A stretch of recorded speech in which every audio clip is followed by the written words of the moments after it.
Well, we are back once again. Nice to do a sit-down video for once and not one in my car late at night after a game. But here we are. The Olympic break is happening here at the moment.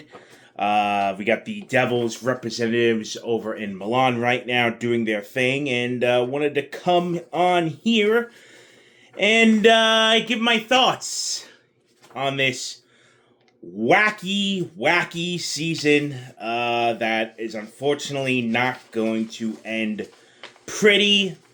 And who knows how the rest of the games will be played.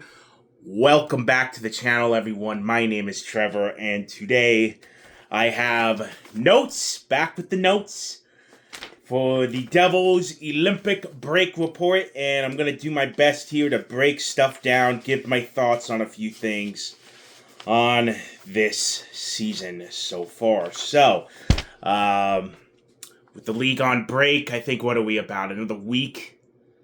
Yeah, a week from now will be the medal game as the time of filming this, and then they'll get a couple days for everyone to fly back, have a couple practices, and then they'll be back on Wednesday the 25th. That's when the league resumes in the final stretch to the playoffs for some teams, and for others like mine, unfortunately, a year missed, where they'll have a chance to be entered into the sweepstakes for Gavin McKenna. So, as of right now, the Devils are 7th in the Metropolitan Division. They have 58 points. 15th out of 16 teams in the Eastern Conference. The only team worse than them is the New York Rangers. 26th overall in the entire NHL, standings-wise.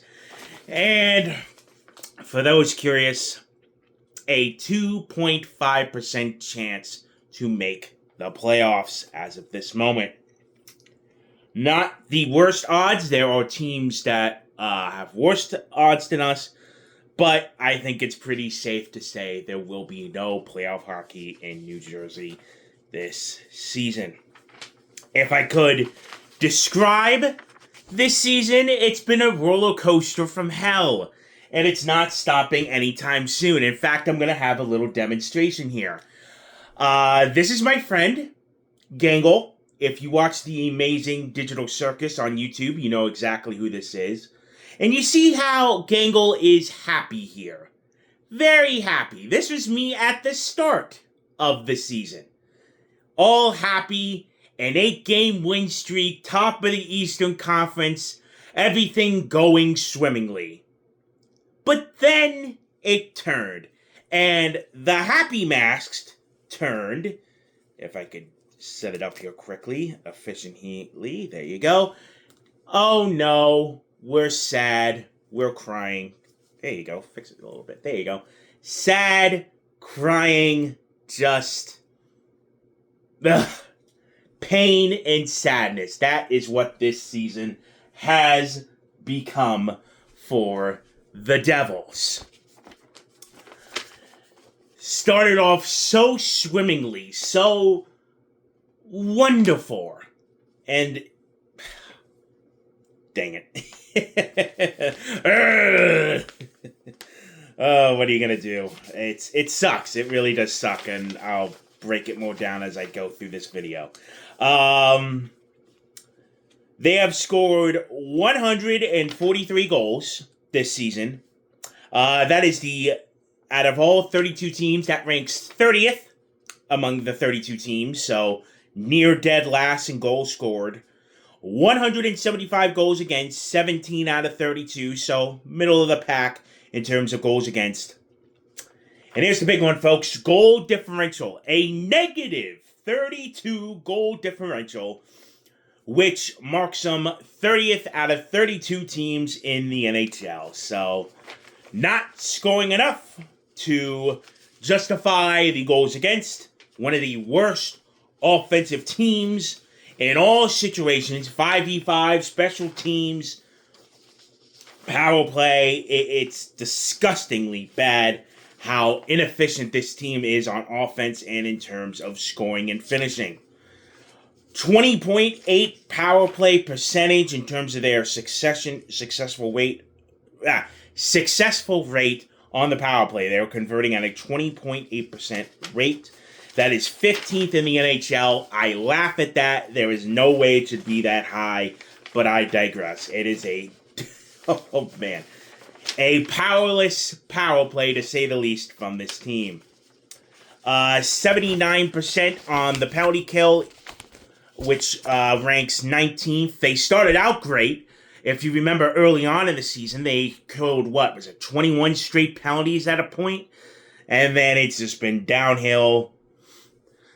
It's a mix, 19th could obviously be better, but it's just attack under 80%, which is what the average is, so, only one shutout this season. So minus a couple teams I saw that had, I think there was 4 or 5 teams that don't even have a shutout. Devils are just a teal below that with 1. Minus the 8-game win streak in October, the highest since then was 3 games that happened end of November and midway through January. And the longest losing streak of the season is 5 that happened in early December. And here is the stat of the video, folks. This is the main one I want to tell you fine people. The Devils are one of 4 teams, all right? 4 teams. Well, one of 4 teams, yeah. In the entire NHL that doesn't have a player with at least 20 goals on the season. The others are Calgary, St. Louis, and Vancouver. Those teams are below us in the standings, clearly trying to tank.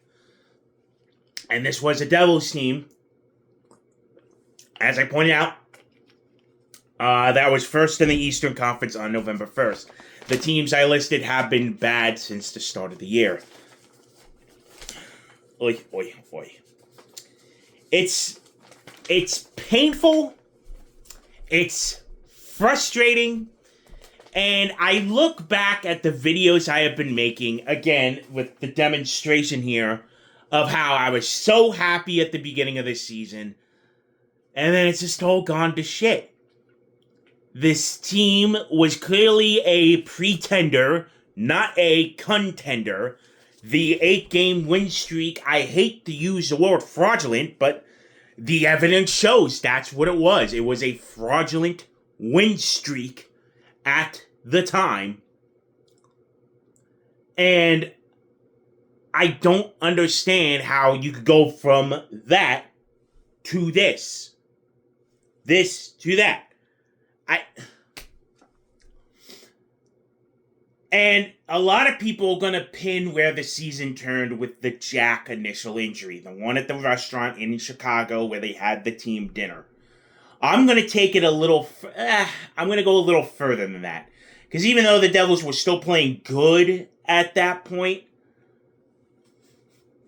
I'm going to take it to right after they beat Colorado in overtime at Prudential Center, the last home game of October, the last one of the 8-game win streak, and then the very next game in Colorado, they got wiped on the floor.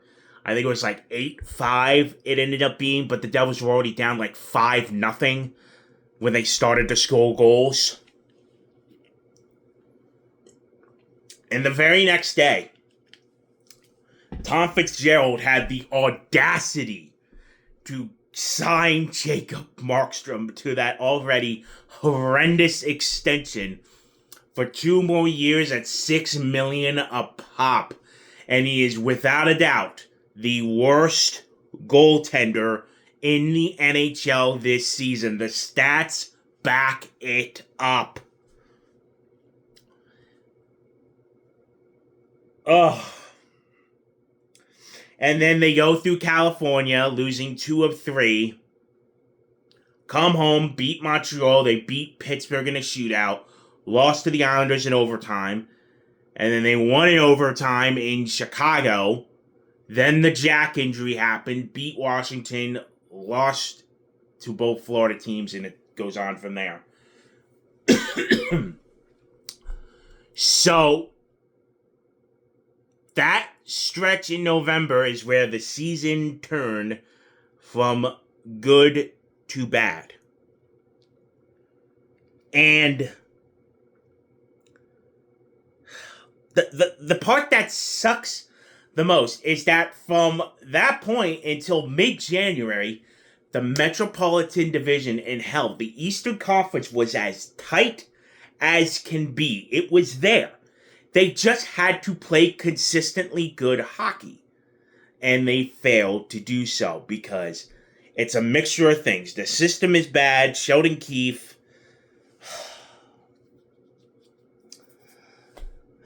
I no longer believe in him as a head coach. Excuse me for a moment.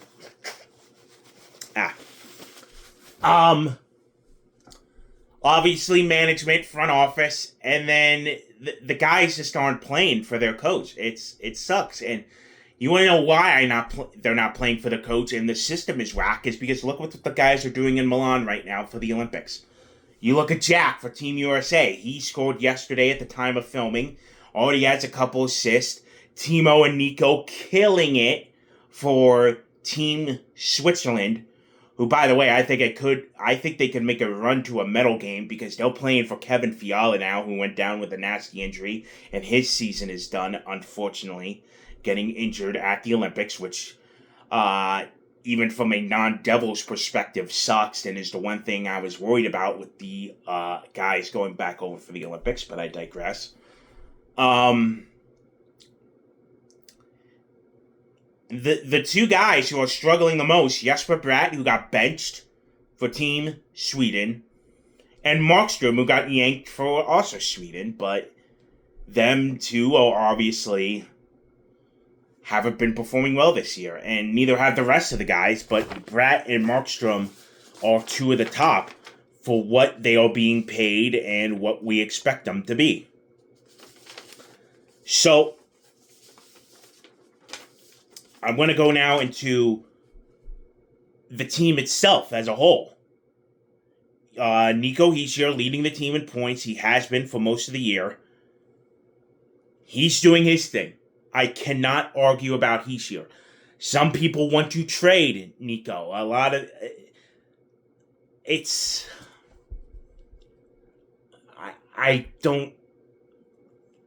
tough because he's the captain of the team. Is he expendable?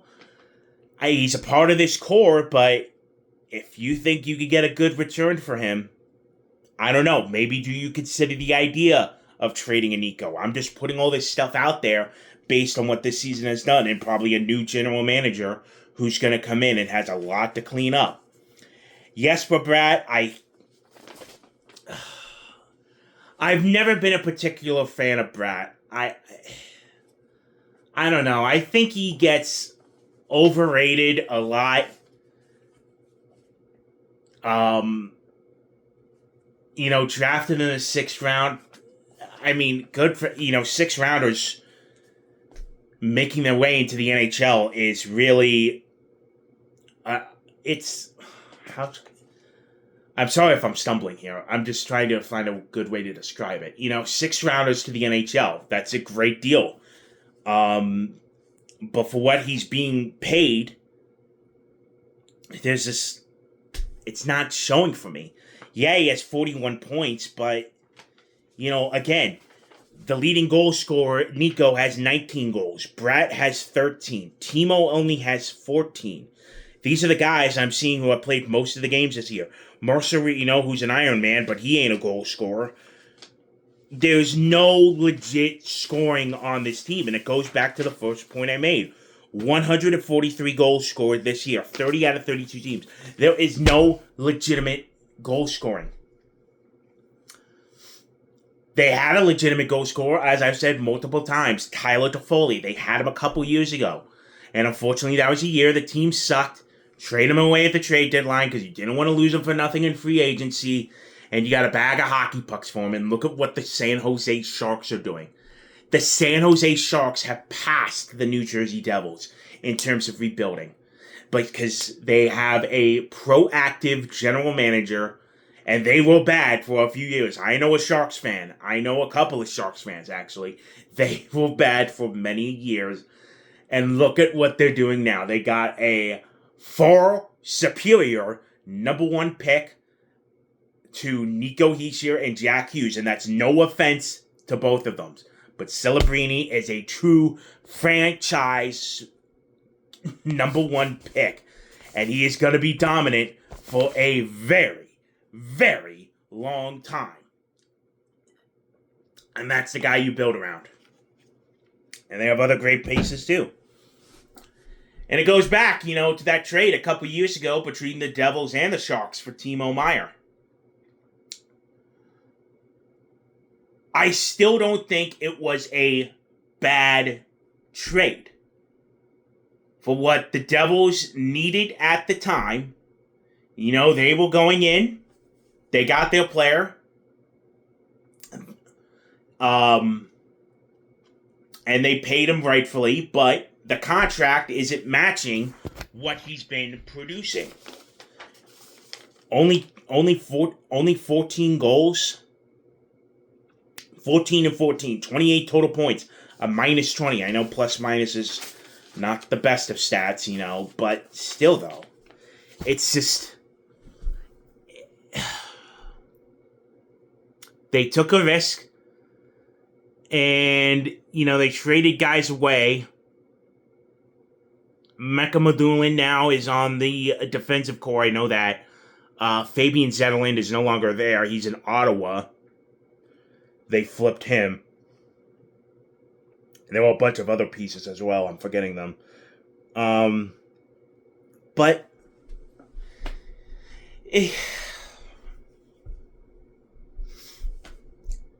I don't know. You look at that trade now.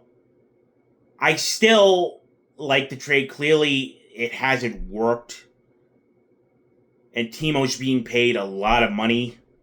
And the numbers just aren't there to justify the payment. And you could say that for a lot of guys on this team. Bratt is another one. Nico is worth his contract. I still think he is. But I don't know. He might be traded. He might not be traded. Jack.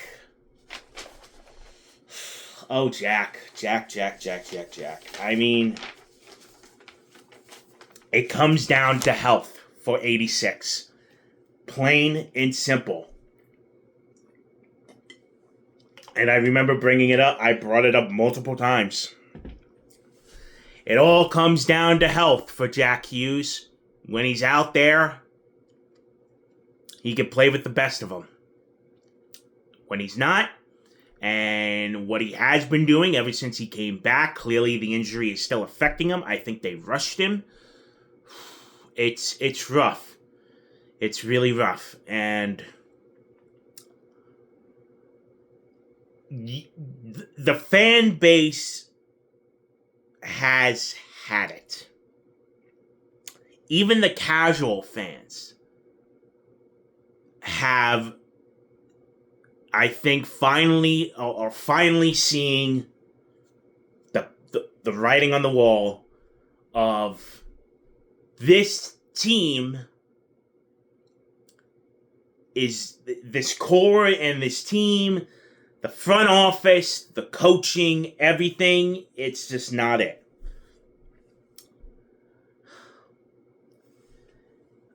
And the problem is, it starts with ownership, first and foremost. But then, when you look at the GM and what the contracts are that he's given out, the Devils are stuck in the mud. They can't blow it up. Because this GM has to hand out trade clauses with every contract he gives. I believe Nico has a trade clause. I know Bratt does. Timo does. Luke does. Dougie Hamilton. That saga with Dougie Hamilton. The guys who make a lot of money. Jonathan Kovacevic. He's another one. they were finally able to trade Palat, but I mean, sheesh. I know he had one and they've been trying to trade him, but he refused because when you hand that stuff out, the players obviously have a right to say, yeah, no, you signed me to this. Why should I be traded? You were the one that handed me it.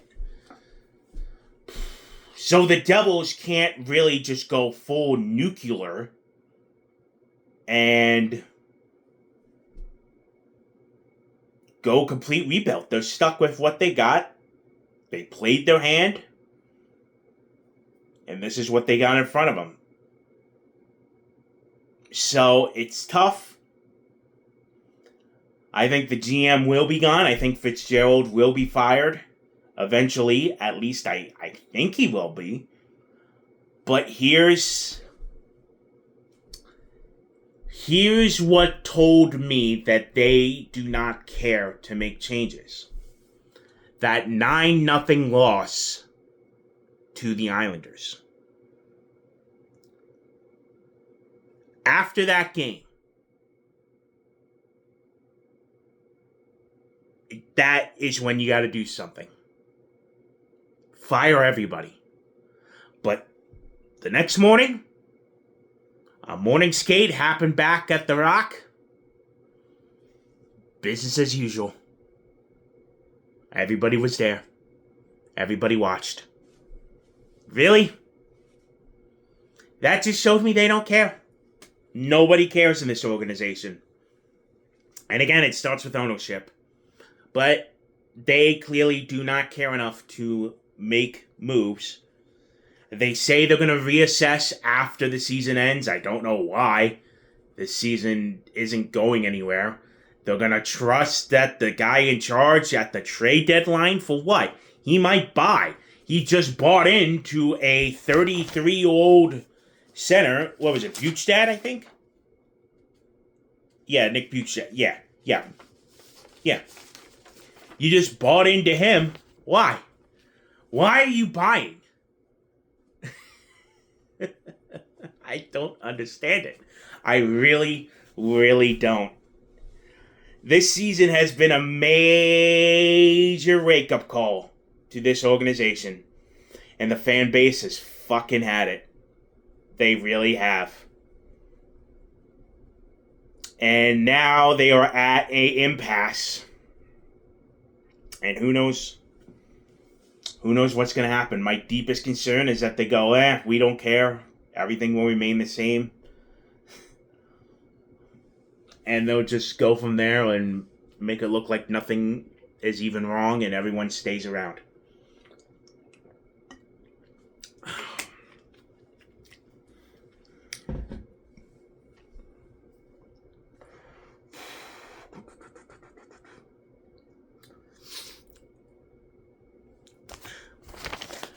So going back through, and I know I'm all over the place, I'm sorry.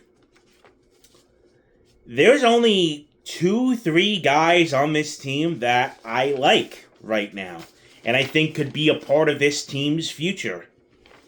One is Arseny Gritsuk, and he's due for a contract. Cody Glass is another one. I wish he could stay healthy, man. Poor Cody Glass. Every game, he's either blocking a shot, having to take time on the bench, something happening to him. But when he's out there, he's been really, really good. And they almost let him walk for nothing in free agency last offseason. Unbelievable. And the other one is Lenny. Lenny has been good. That's a line you could build around. That's 3 forwards. Other than that, it's been a rough season for Luke. Man, boy, that extension, boy. Oh, boy. Connor Brown, I like Brown. Brown's decent, but again, that's not really future building. Dougie might be traded in the offseason. Simon Nemec. I just don't like his defensive game. I really don't. He gets eaten alive out there on the defense, and he's a defenseman. Dillon is just the defensive defenseman, whatever. Paul Carter. Guy is only good on breakaways and shootouts. Nothing else, really. Bukestad, who they just traded for. Stefan Nason, boy, did he fall back to earth. But then again, he's only played 38 games. Brett Pesce missed some time. Again, you're not really looking at him for offense. But he's had a couple bad lapses as of late. Luke Glendening, Colton White, Kovacevic, again, another guy they paid long-term for no reason, again, giving him a no-trade clause as well. The guy they traded for from the Islanders, Tesplaplov, Chalowski, good fucking riddance. Cruikshank, Halone, I would like to see him give Halone more time, that'd be nice, and then a guy they signed for 1 year, Evgeny Dadonov, this past summer. 17 games, nothing. And they gave him a trade clause too, if I don't recall as well. If I recall. So, and then the goaltending. Oh boy, the goaltending. I've talked about Markstrom, worst goalie in the league. Jake Allen, serviceable, but you can't trust him full time. And again, they've locked both of them up. Allen they signed last summer, 5 years. Very low money, so easy to trade, but again, Markstrom, you locked him up for 2 more years. And again, this is the problem when you sign goalies that are 35 plus years of age and think they're going to solve the problem. It's just a giant Band-Aid. It's not long-term solutions. And both of them are mid. Well, Allen is mid. And Markstrom is hot garbage. It's such a tough place this team is in right now. And do you really, again, do you trade a Nico? I know Jack does not have any trade clauses, but they're not trading Jack. I really don't think so. I know teams have been calling about Dawson Mercer for years now. But I don't think, I don't know. It's like, ugh. They're in a really, really tough spot in. And again, they're trusting a guy who's diminished, is fleeting by the day. And who do they even hire at that point to be GM? Who would want this job?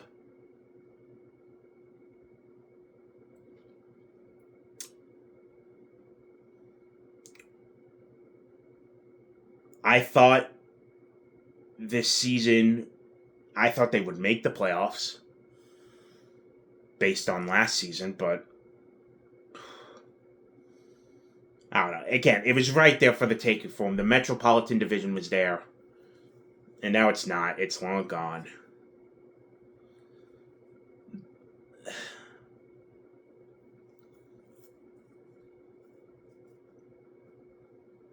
I don't know. It's tough right now. It's really tough as a fan and a current season ticket holder.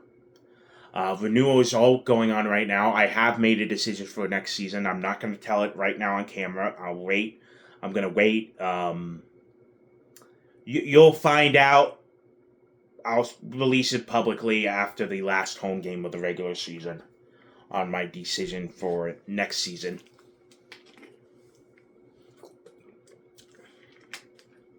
But what do you try to sell people? Like, that's the thing. What do you try to sell people for years, for next season? That's the thing. There's nothing to look forward to right now. Absolutely nothing.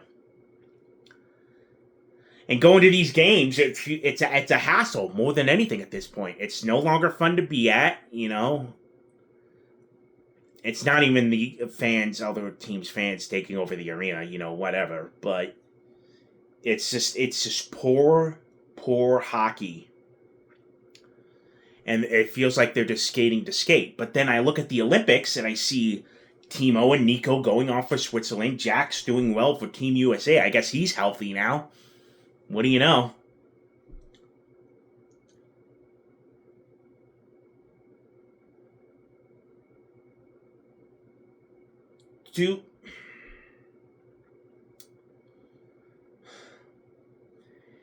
This season has revealed a lot of hard truths about this team. A lot of reality has sunk in that they are not as good as we thought they were. And it just shows that 22-23 season where they had the 13-game win streak, beat the Rangers in 7 games in round 1, the most points in the history of the franchise in terms of a season, that was the peak of this core. It sucks to say that, but that was the peak. And they got whooped in 5 games by Carolina. Same happened last season, but to be fair, a lot of injuries were in that point, but I digress.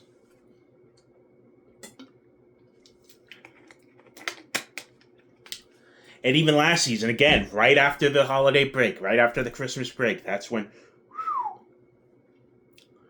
And the stats since that point, they have been one of the worst teams in the NHL in terms of scoring, in terms of just overall production.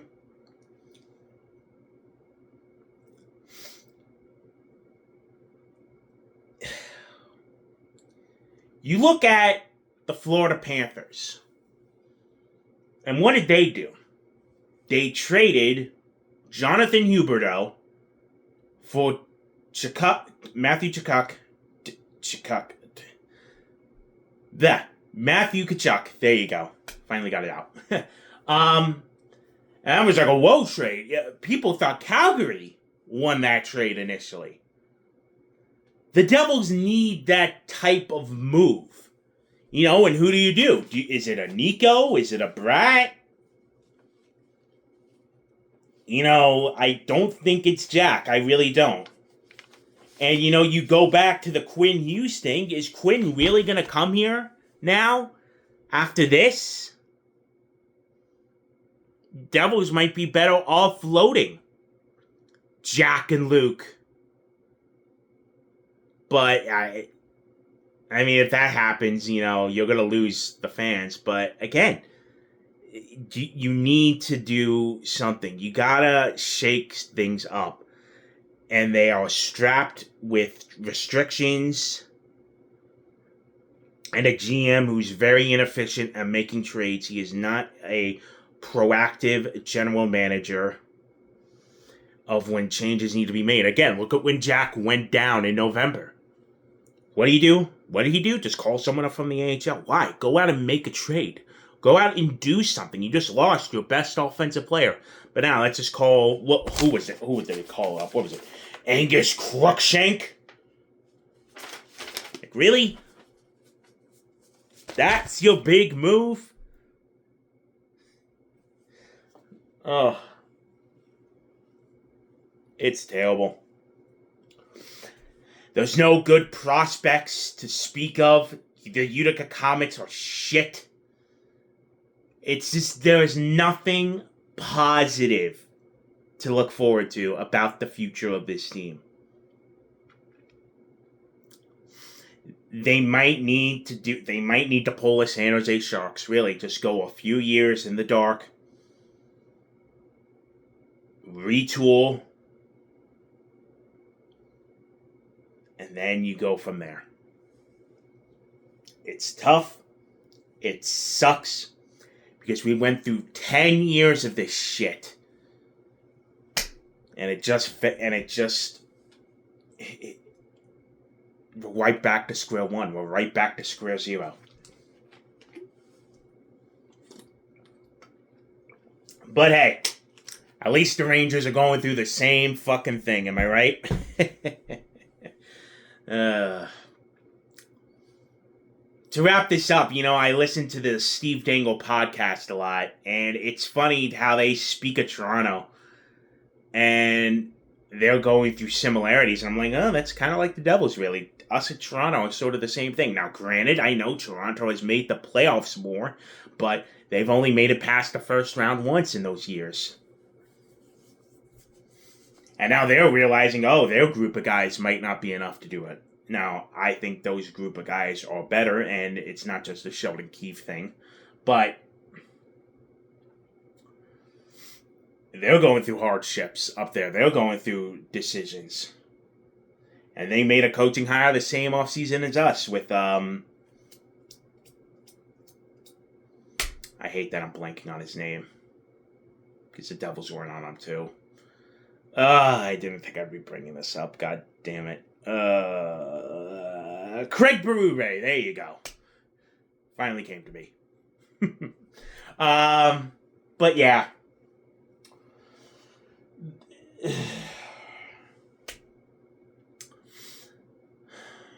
I really don't know what's the rest of the season is going to bring. It might get worse. Who knows? We'll see what happens with the official trade line after the break ends.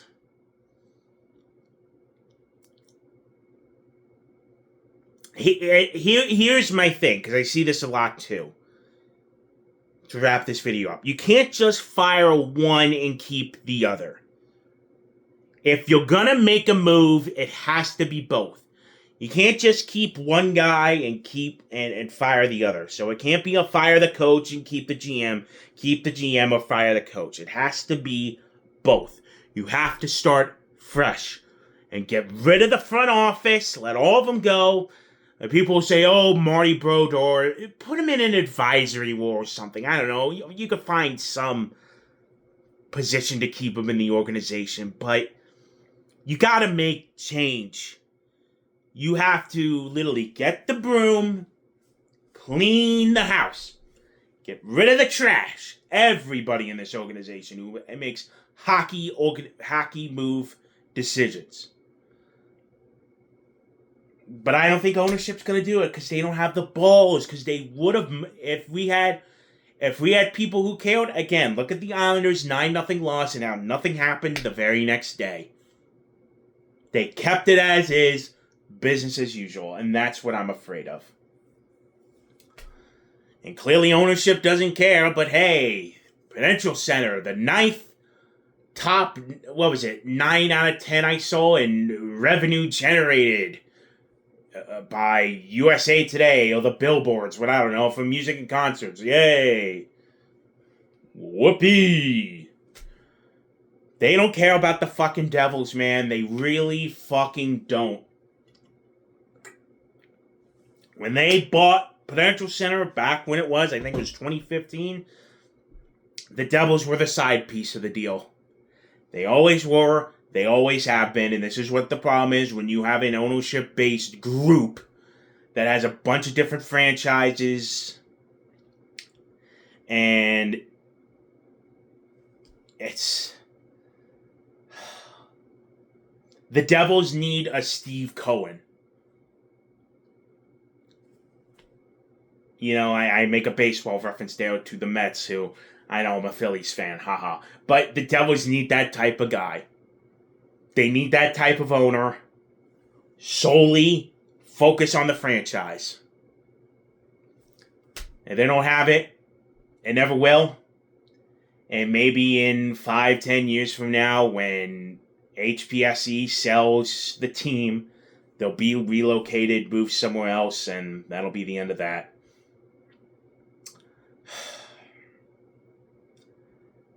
I sense dark days are approaching, and it sucks, because I believed in these guys. I believed in Nico. I believed in Jack.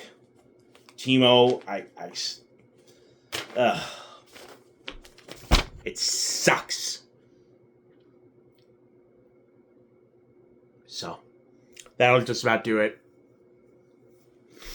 I'll be back after the break as we finish out the year. And that arena is going to get pretty dark pretty fast. I think a lot of fans are going to sell. You're going to see a lot more visiting teams fans take over the arena. Because the Devils, I know, have a 7-game homestand in the month of March. In early March, too. It's like March 2nd to March 16th. 7 straight at home. Rough time for that. Rough time for that. So, we'll take it game by game.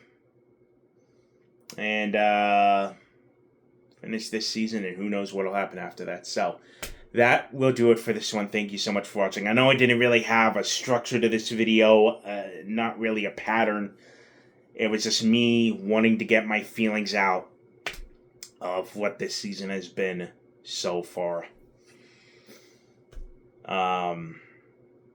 So that'll do it. Again, thank you for watching. My name is Trevor, and I'll see you for the next one.